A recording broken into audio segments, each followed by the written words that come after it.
Make a delicious meal without breaking a sweat.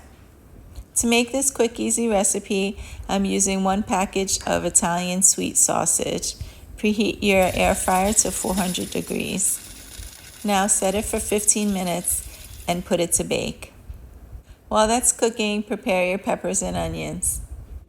At the 8-minute mark, I pulled them out to turn the sausage. Now season it with some Italian seasoning and add your peppers and onions. I'm adding a teaspoon of jarred garlic and some salt and pepper. Now just put it back in the air fryer to finish cooking. I kept the peppers kind of chunky because they shrivel down a lot in the air fryer. When it's just about done, toast your favorite bread for about a minute in the air fryer. This takes about 16 to 18 minutes in the air fryer, depending on your desired doneness. Now let's make this sandwich.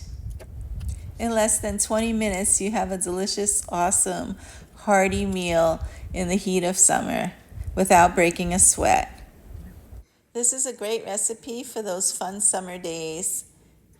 Would you change anything? I hope you love this recipe too. Thanks for watching and take care till next time. Have a great summer.